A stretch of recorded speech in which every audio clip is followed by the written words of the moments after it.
Welcome to Beyond the Briefing, I'm Shannon Marvell. This week, Dingwall is home to a new centre for neurodivergent children that is changing lives, not just through what it offers, but where it's based. For families raising children with autism or complex support needs, access to the right help can feel miles out of reach, because often it is.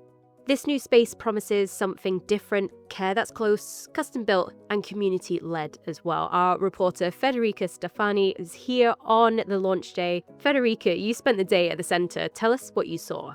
So this is not just another regular facility, it's a specialist support planted right in the middle of a community that really needed it. So for families in the Highlands, support often means long travel hours, disrupted routines, and you get in the car, you get children overwhelmed by the travel before even the therapy begins. So having that support that is local, close to home, and accessible is really crucial.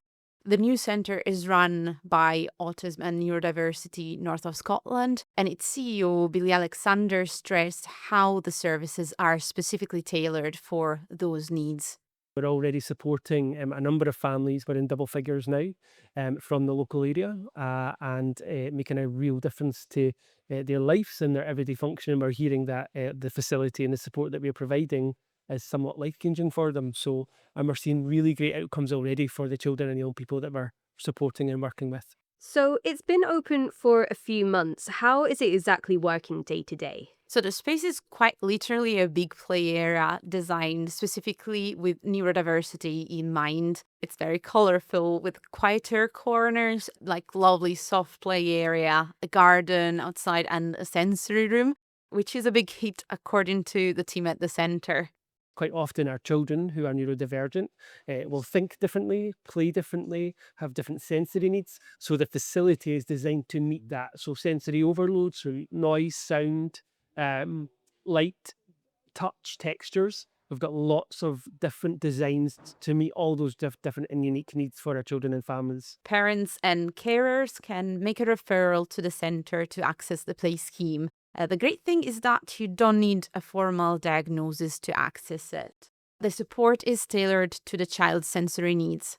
They can have one-to-one support or even two-on-one support, depending on what would work best for each individual child.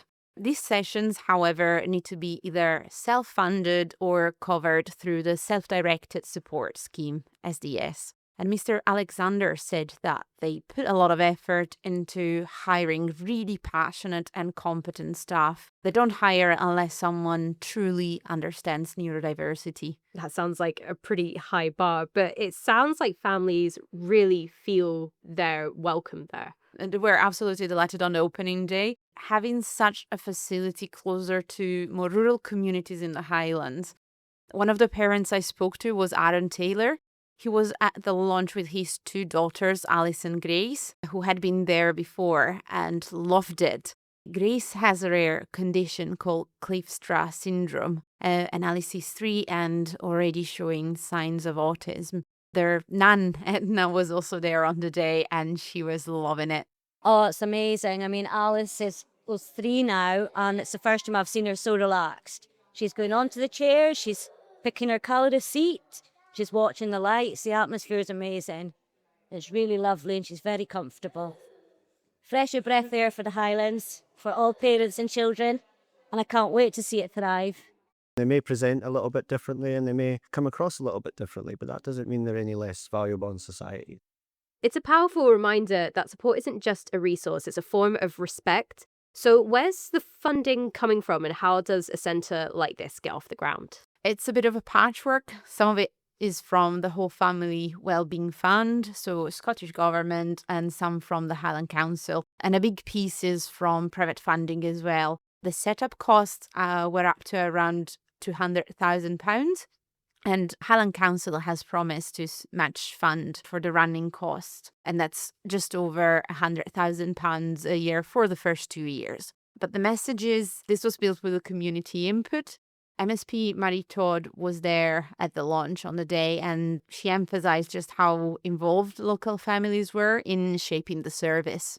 Having the community involved in developing these services mean you get services that meet the needs of the community.